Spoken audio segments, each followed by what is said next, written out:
For 11-year-old Elliot Wheeler, life in the Newfoundland outport of Hay Cove is not too bad. He misses his friends and wishes he had a video game, but Elliot has found his place. So how are you liking this so far? Pretty cool. Yeah, what's fun? The animals. Yeah.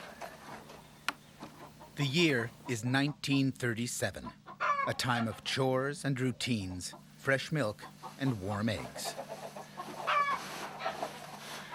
Stinks. Elliot is one of a group of people living in this remote community. And on this day, the sun is shining and the neighbors are friendly. For a modern city kid, life in the past could be worse. Here's an egg. Hey, thank you. Wow, you're so good to me, Elliot. They're nice and warm too, eh? Yeah. Right on. Today I'm going to take you on a visit to Hay Cove as it might have existed around that time. Everything you see will be as exactly as it was back then. Even the people you see will be dressed in the same clothes as they were back then and doing the same kinds of work as people did to make a living. Here's the outhouse. This is what it looks like. Anna, what are you gonna do with that axe? Whoa! This is my room. I share it with my dad. This is the bathroom. I brush my teeth with baking soda. And this is the kitchen, don't you know?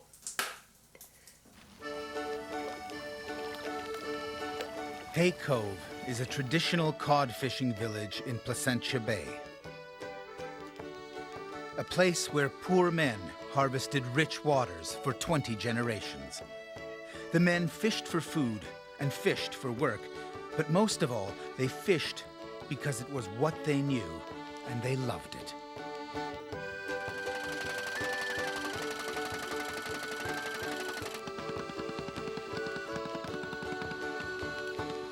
How you doing?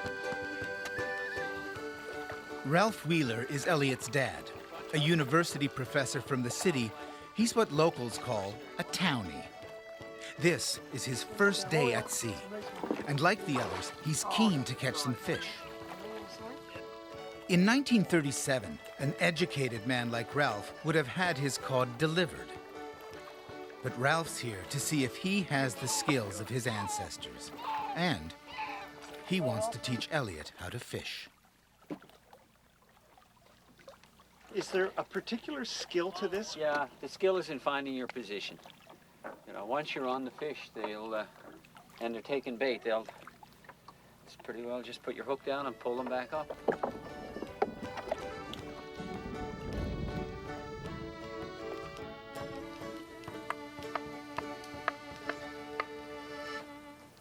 At Hay Cove, Ralph's daughter Anna is coming to terms with outport life. Newfoundlanders must have had a love-hate relationship with the sea. If it's good to them, they love it because they've learned to live like this day in, and it's just like the way we live. They've gotten used to it, but they hate it because you hear so many stories about people drowning and lost at sea. It's just another part of their life. While Ralph is at sea, Mary Ann Graham runs the Wheeler house. She knows the kids are lonely, and she knows what they need. Some fun. I'm here to take over your outport. Give me your cow, house, and all your valuables. You wouldn't shoot me with your arrow! Yes, I would. Oh, you're really serious? Yes. Let's fight with fists. Then. You go, hey! You rascal! You villain! You crusty, flaky biscuit! I'm going to get you and you're never going to come back! I'll have your guts for garters! No, you won't! At 75, Mary Ann is the definition of feisty. She's raised children of her own and knows shared laughter builds trust. How's that? Housekeeping seems to be going better. Anna and Elliot are doing more chores. we seemed to have a better feeling towards each other. And I guess that had to take time. Getting close to Anna is not easy, and Marianne has tried hard. But a 75-year-old and a 14-year-old in the same kitchen can sometimes be a recipe for trouble. Oh, I think it's all done, Anna. Woo! Look! Look at that beautifulness. Look, it was never as good as that before with that up. We found a way. Take the grate out. It's beautiful. Yeah.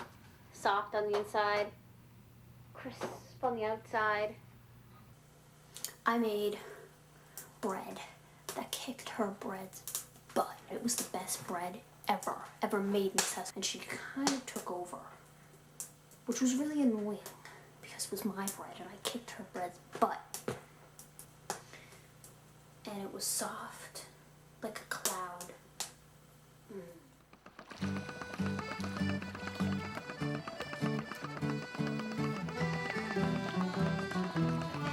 At the end of the day, the families are keen to see the results.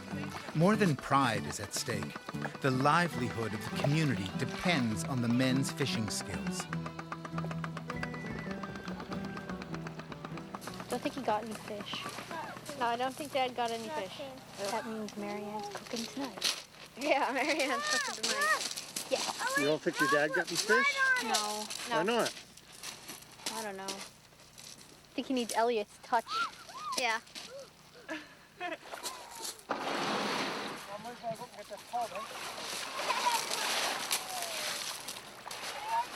Anything?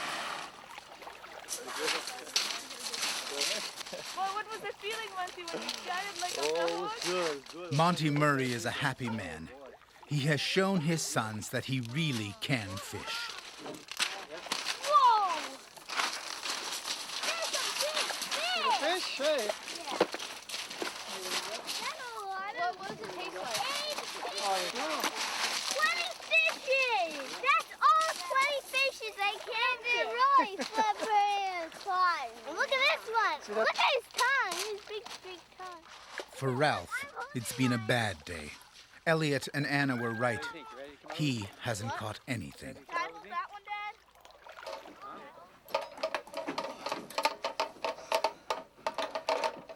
Dad? Monty was raised in a fishing family. He believes fishing for cod is his birthright, and he's teaching his boys the same. Under 12 pounds. What are you getting to do that you didn't think you would be able to do? Going on the boat with you? Is that right? Yes. You didn't think you were going to come out on the boat with me, eh? No. So what do you think of being able to do that? It's, I like fish. Yeah? So you're going to hand line a few, are you? Yeah. Yeah? Maybe take the tiller one of these days? Yeah. Yeah? In the 70s, when I was fishing with the old man, like all the fishermen were telling the local politicians what was going on. You know, the fish are not coming back. And they always said, oh, we did this study and it's just the water temperature this year, or it was the salinity this year. And there was some kind of BS story every time. And, you know, the thing was, too many fish were being taken by too few people. It wasn't the inshore fishermen at all. Sugar. Oh, good Lord. How much? Half a cup. At the Wheeler house, Ralph, too, is teaching his son how to cook. Here's the raisins. Okay, put the raisins in. How much? A couple of handfuls. Couple of She don't handfuls. like- That's Elliot doesn't like what Marianne makes, and Anna wants to cook for herself. Right, yes. 1 spoon. Ralph knows his way around the kitchen and thinks his children should learn too. Good Lord. This is what you mother. I feel like one of those old people that sit at home, drink tea, and look out the window. See who's going by all the time. Comment on them. Ralph and Monty are two sides of Newfoundland. Town and bay, present and past. Both are proud men, and both are determined to make Hay Cove their home. Be home, baby. Right on. Thank you, Monty. Right on. Pretty soon, I guess, right? Monty's wife, Annie, leads a life of cooking, cleaning, and most of all, feeding. What did you do there on the beach? I got water or milk. water, milk. please. Please. So make sure you get your own supper. Oh yeah, I'll just make sure everyone's happy first. You're always the last to eat, so That's alright. join us. Milk and water for drink. I got tea. I'd love a cup of tea, baby. When she first arrived, she cried with exhaustion. But Annie has grown stronger and now makes endless cups of tea. No one lifts a hand to help her. If they did, she'd say, "Oh, sit down, dear, have another cup." Monty calls her Saint Annie. How's this, my love? Good against all odds because the Mounties always get their man. When last we left the captain, he was riding through the rolling slopes of Cypress Hills in hot pursuit of the notorious At bedtime, bank robber, Dynamite a luxury. The radio is turned on, and Annie's children find peace in her arms. and his faithful partner, Officer Tesco. Hurry, Officer Tesco. If Dynamite Jones gets away, no bank this side of the Quappel Valley will be safe. Few outports heard the sounds of the outside world. Batteries were expensive, and the reception was weak. The Murray youngsters are children of the computer age, and these distant voices, a mystery. But heroes and villains, adventure and courage are as timeless as a mother's love.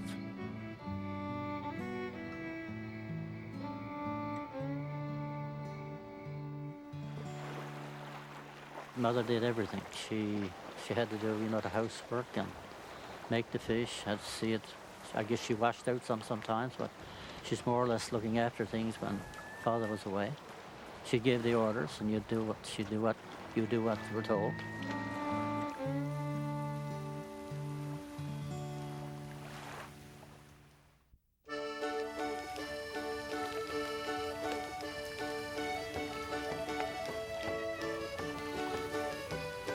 Monty thinks they're escaping on the beach. It's 4:30 this morning, and we're going to get the cast net now to get some bait.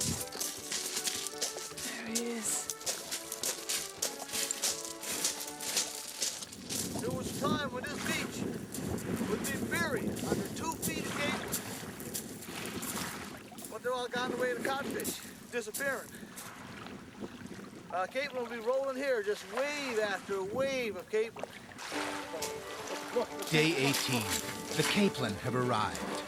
In 1937, this beach would have echoed with seagulls as schools of capelin turned the waves to foam. Cod feast on these small sardine-like fish, and even these few are a healthy sign. It means there's good fishing to be had in the bay. For the whole cove. Capelin, buddy, come on over and check it out. Oh, you got one, Maxter, look. Come on, here, wiggling one. Look at that, there's a nice scoop of capelin for you. Oh. The families need the capelin for bait, and they work hard to land as many as they can. They're freaking me out. But someone is missing. Harold has slept in. Hey, Harold. Yeah. It's 10 o'clock there, buddy. Okay. Harold is the son of a fisherman, but he lives in Toronto, where he's more used to taking the subway to work than a dory. At Hay Cove, he works for Monty, and Monty is not happy. Outport fishermen left before dawn. On this day, it's after 11. In the 30s, fishermen would fill their skiff with cod in a morning. Step in, don't let go, don't let go. Move further up. Well, Harold, move further up the front of the boat, please. We gotta pull her back and have her stem in. You're hooked in your hand line. But Harold's clumsiness is tinder to Monty's temper. And although the bay is full of cod, they don't catch anything. Harold got Monty's fishing line tangled up in the boat, and they were in the other boat, and they could observe what was going on. And Monty became very irritated and gave Harold a little bit of criticism and worked him over a little bit verbally. Harold confided in me later to say that he wasn't really upset with it, but I think he really was. The fact that Harold tangled up the fishing line shouldn't have been a big deal. Living large in Hay Cove. I suspect Monty overreacted a little bit, and Harold, I think, felt a little ill at ease and maybe a little bit disappointed in the way he was treated. Monty comes back early, leaving Harold to untangle the line. Yeah, what happened with the hand line? Oh, how that happened, I was pulling in, and I had to go to the front of the boat, so I was running back and forth, and that's what happened. I got it tangled up my foot, not realizing, like, moving around, so I made a mistake. I should have had it reeled right up before I put it out again, so it got mangled up, so that was a big of a bugger. So was that a frustrating day for you? Yeah, pretty well. Yeah, I get the sense that it was. I get the sense you needed a bit of time to yourself when you got back. Yeah, just to chill out a bit, right? In 1937, though, every Newfoundlander would have known just about all there is to know about fishing, right? If you grew up around the outport and you fished around the outport, it was bred into you. What would a skipper like you do if his chairman... Well, wasn't up to snuff? Oh, he'd replace him, huh? I feel that where I'm at border, the chairman in the house is kind of an uncomfortable feeling. I'm feeling it's a little bit of animosity and bitterness, which shouldn't be. I'm not here, like I say, for a competitive camp. The thing is, we're here as a team. It's not a competition. It's a bit of fun, and that's what, and hard work, as I just said, you know, and that's what I wanted to do. I'm not here to prove anybody that I'm a better fisherman. I just want to reenact what they did in the 1930s and portray that.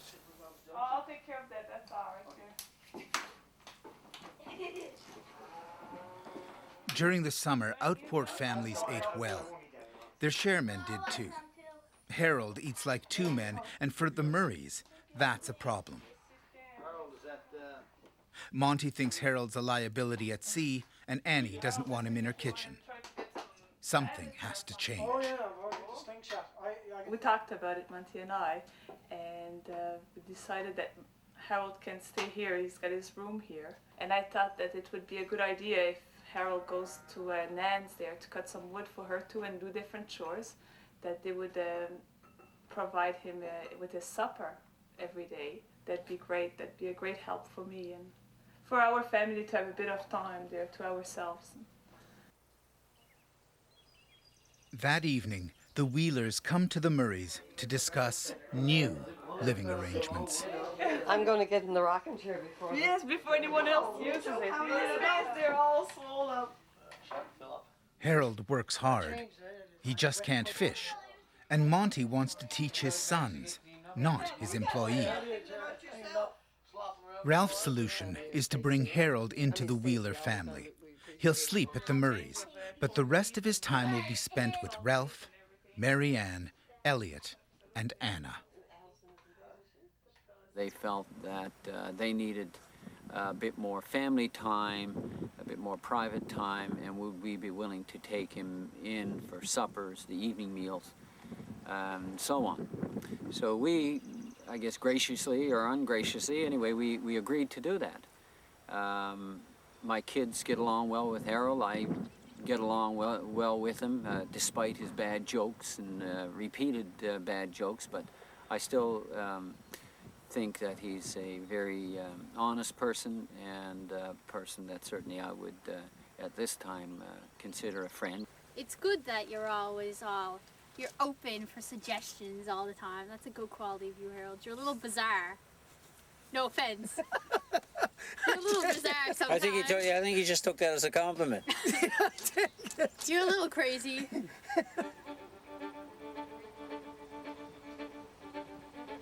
Who's leading? We're reading. They're winning. I got caught with an 80 in my hand. Yeah. The Wheelers have grown fond of Harold. They say he has an open heart and a kind soul.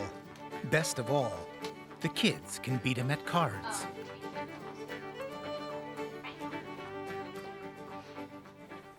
And I'm sick. of this little Harold Monty thing going on. Harold loses all his confidence in front of Monty, and it's not fair. I mean, we've all gotten used to Harold in his weird way.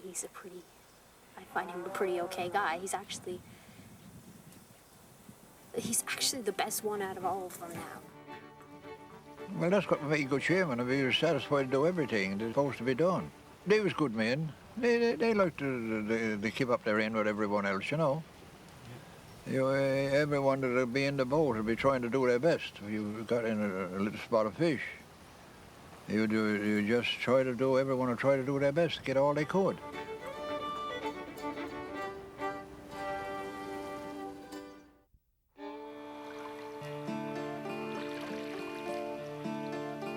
You get up 3 o'clock, no later than 3. I don't know what caused it, but you can see the daylight all through the night over the hills. The sunlight, you see the sun is passing along just over the horizon, you know. Oh, it was hard, like. You just stand on your feet all day long, you know, it's a tiresome job. Tiresome.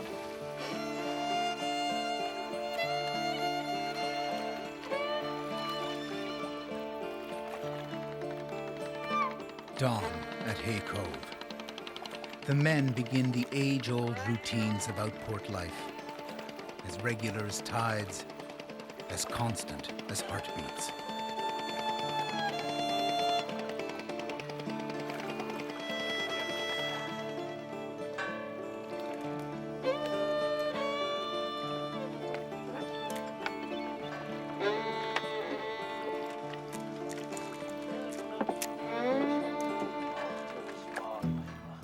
On this day, they have gone far into the bay.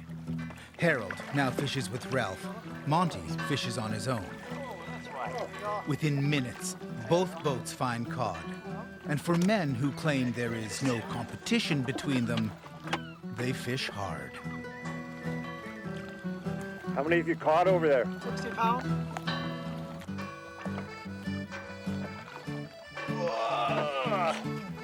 King Cove! Woo!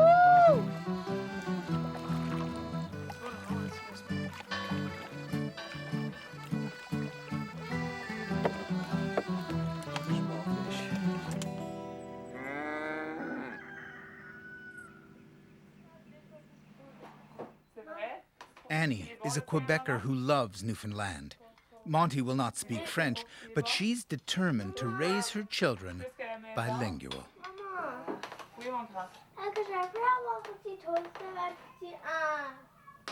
Mom, avec, c'est quoi tu veux dessus? Du beurre. Avec du beurre. Most of the time I speak French to them, and I try to get them to answer in French to me. It's very important to keep the language because they lose it really fast. I want you to lose. Have you tried to get Monty to speak some French? Oh yeah. I try, but I'm not trying no more now. The French and the English, the Vikings and the Basques. Newfoundland has seen them all. When the French came, they made Placentia their capital. Newfoundland still has a rich French culture. Some settlements are 500 years old. Today, the men have done their jobs and have caught a boat full of cod, and they are proud. But in 1937, this would have been an average day's catch. We tried a couple of different spots, caught a few fish, and boy, we were on them in about 15 minutes. So there are fish in that bay out there? There's tons of fish in that bay. You just got to get on them and stay on them. We were fishing right till we pulled anchor and came back. Caught 2 at a time, you know, on 5 or 6 occasions, so there's plenty of fish. Show me your catch. Let me see what you have. That's a really good one, sir. We've probably got over 400 pounds. 400 pounds. Some real nice fish among that. That was a load of fun, though. Harold was catching them on that jigger, and all of a sudden he went deadly quiet. Is you okay? He said, yeah. Over the side.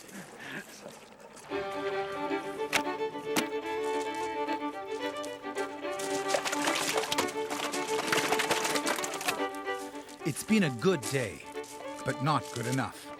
Like most outports, they are in debt and owe the local merchant 6 tons of fish. getting it out of the box, up on a table this way so I don't have to go around and collect them. And you want to get a nice clean cut down through here. So again, as in all these operations, a sharp knife is everything. So how's the splitting going, Monty? It's going pretty good. Catching on to it a bit, but it'll be a while before I can call myself a splitter. What's the trick to it? He's not cutting your fingers. Knowing how deep to put the blade is one of the tricks, right? To not cut through the back. Splitters remove the backbone, the key position at the cleaning table. Harold, as the header, has the worst job.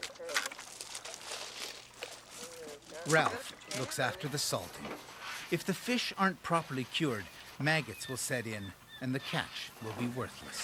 So how long do we leave it under salt for, Ralph? Anywhere from 10 to 14 days. So yeah, it helps in the drying, curing it and preserving it. So well, I'm sure they were much more efficient at it, but basically the same kind of skills that they needed we're developing.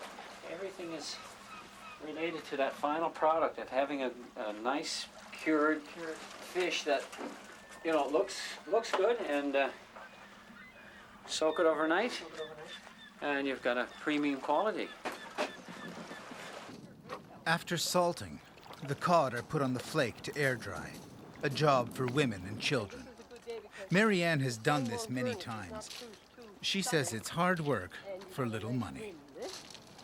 So the trick is to get it dry, but not sunburn. No, sunburned fish is yellow.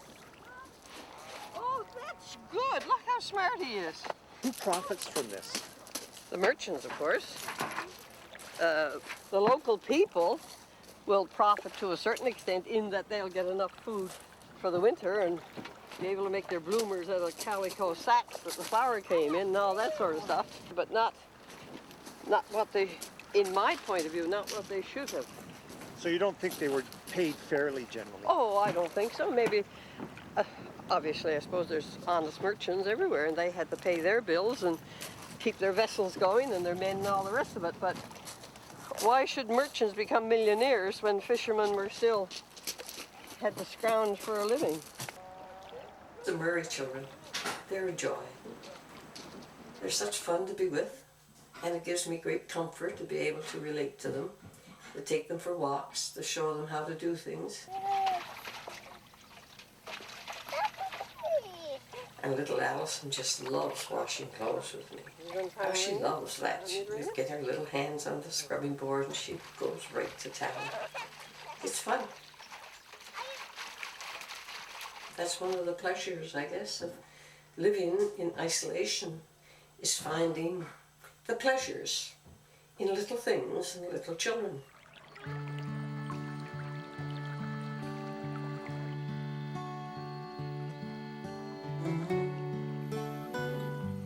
Finding pleasure in small things is part of what made outport life bearable. And if you looked and listened, there was plenty to be thankful for.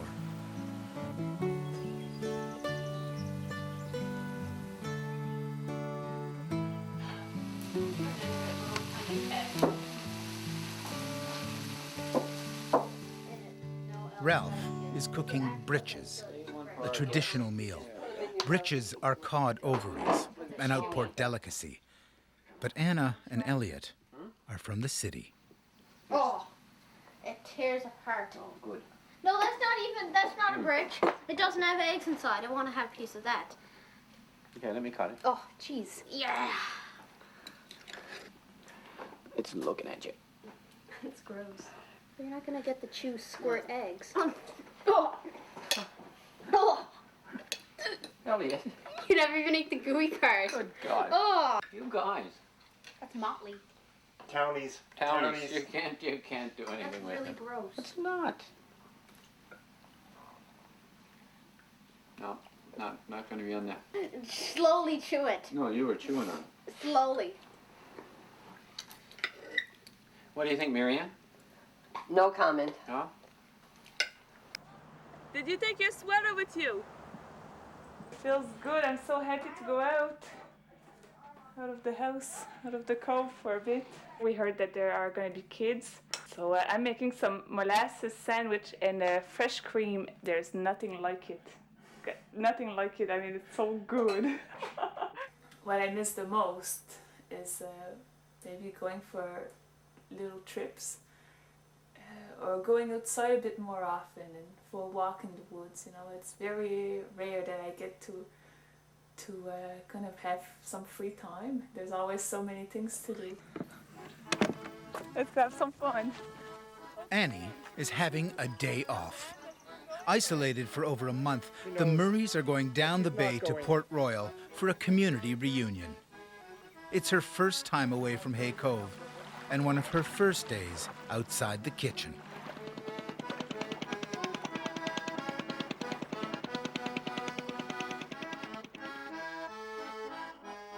Every party that you go to was only just a common dance or whatever, to be dressed up with a tie. It mightn't be in the weekdays now, but if you went to a party or a wedding or in the hall or something, you'd be always dressed up with a suit on.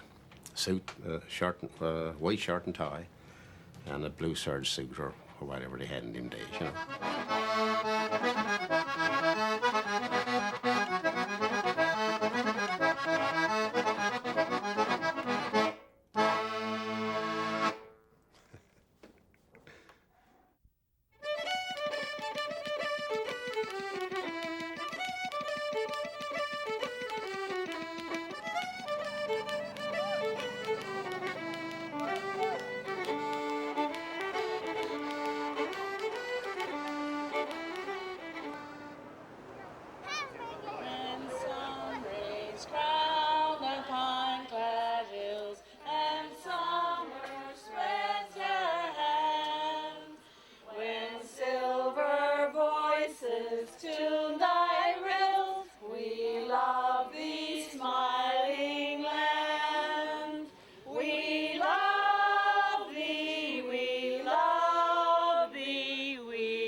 300 people have come home to Port Royal for a reunion.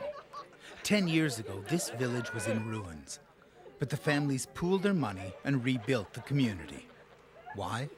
Because in Newfoundland, home is forever. The Han sisters organized the reunion. The best gift we had was our mother and father. What do you want? I mean, I've got a great family, great husband. There's nothing can touch the mother and father we had. And the love we had in this community. What brings us home but love? And it's so good to be back home again. The one thing I loved was the smell of a bus. We had no odors here. The only odor we had was fish. And I remember Pop saying, Bernice, that's the bus. That's the fume, the gas, you know, on the bus would smell. And I said, Pop, I really like that smell. I'm a proud Newfoundlander, and I feel that pride when I say my heart's on this island, it just can't be carried away. I went in the house and the kids had oranges, and I wanted to know why they had oranges, and Aunt Jane said they were sick, and I remember saying, "You're some lucky to be sick because you have an orange." I can say the same thing. Never had any. As the party wears on, Anna breaks out her fiddle and Harold puts on his dancing shoes.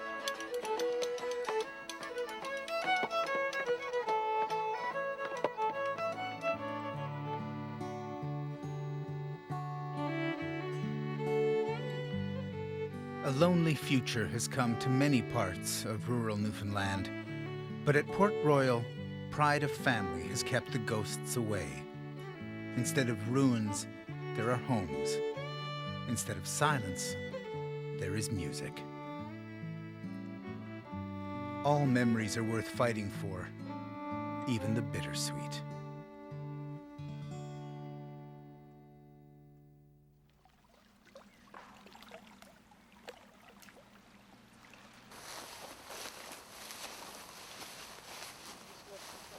The summer of 1937 was a hot one. This one is too. The families rarely swim in the sea. The North Atlantic is just too cold. And with no baths in their houses, it's tough to stay clean. The kids need a swimming hole. There we go. You okay? As always, Harold is keen to help. And, as always, luck runs against him.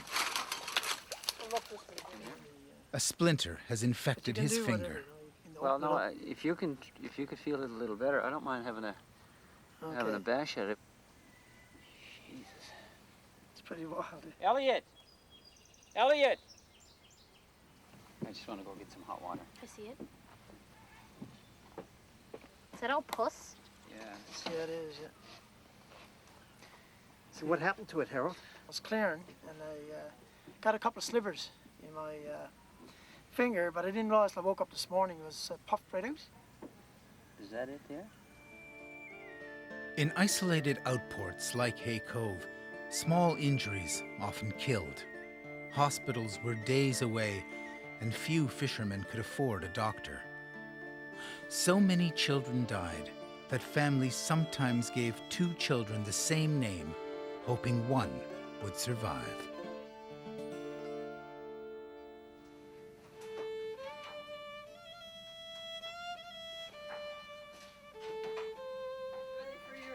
Hey. 24 hours later, Harold is not feeling well. Okay. Looks pretty crude, doesn't it? But if it does the trick, that's all that matters. Yeah, I went down. Here it comes. Here it comes. Just open up the... Marianne has wrapped the wound in a bread poultice, a traditional cure, but it hasn't done much good.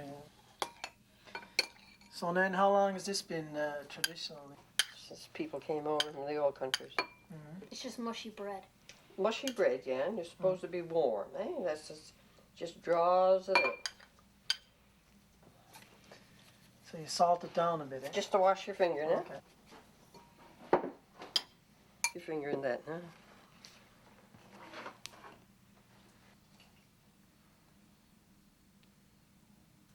What do you think, boys? What do you think, Rob?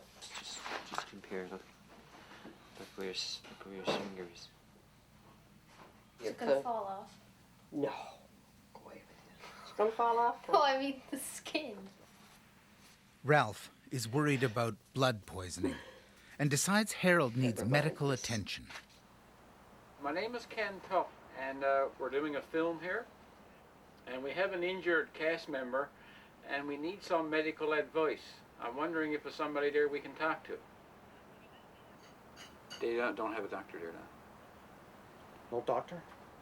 Well, we're going to have to make a decision, probably. The production company's guide cannot get a doctor to come to Hay Cove. Harold must go to hospital.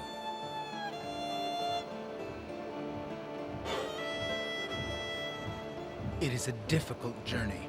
Even today, Placentia Bay is dangerous, especially when the northeast wind blows.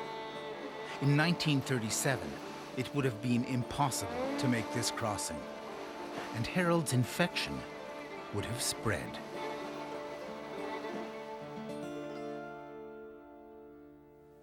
If someone gets sick, many people died in childbirth and stuff like that because they couldn't get in the winter time. No access to doctors or hospitals, and a job to get teachers. Because who want to go on island and stay all winter with no access to nobody, no telephones, no nothing.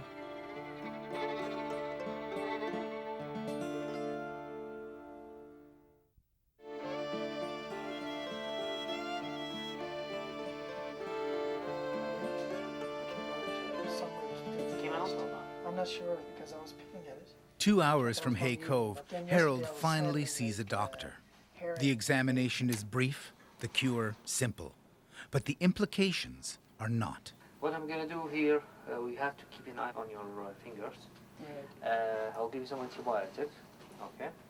No soaking in salt water. So what would you suggest in regards of going out to sea? How many days would you figure I should A week. Stay away from the ocean?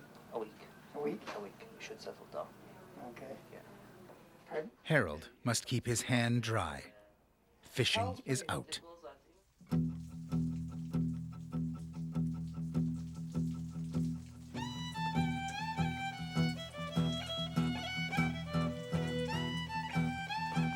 At Hay Cove, there is work to be done and a debt to be repaid. They must fish.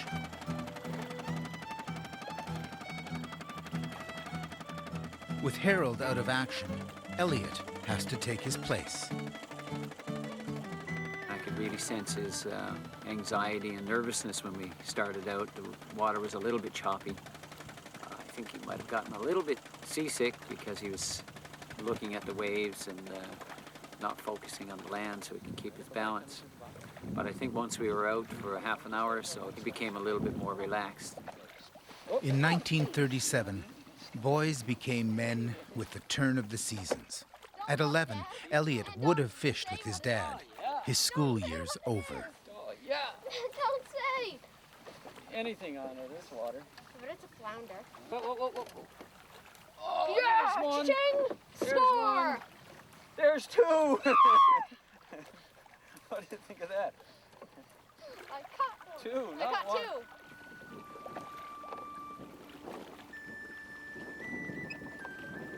two. For Ralph and Elliot, catching cod was a choice. But in the graveyard at Hay Cove lie fathers and sons who had no choice, dying together on the cold Placentia Bay waters.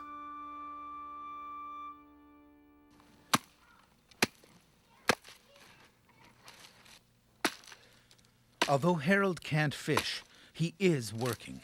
He knows the others are thinking of sending him home, and he's trying to hang on. Do you think a community like this in 1937 could keep a shearman who couldn't fish? Well, it'll probably look like I'll have to leave.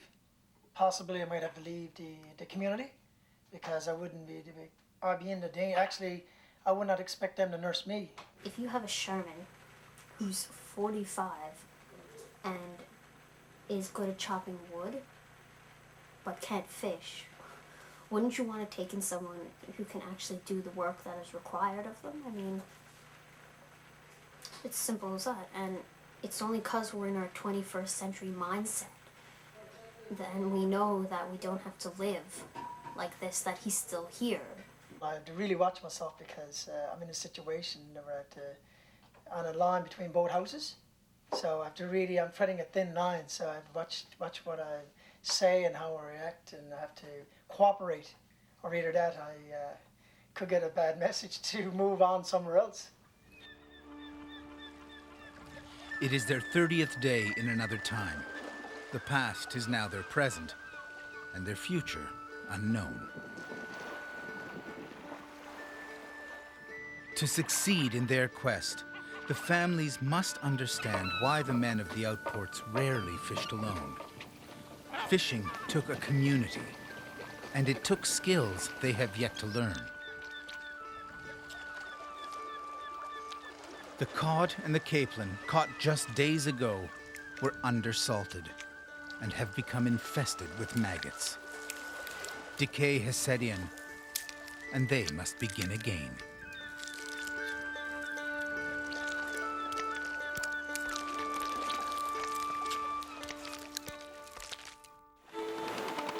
Next time, on Quest for the Sea, the storms of August.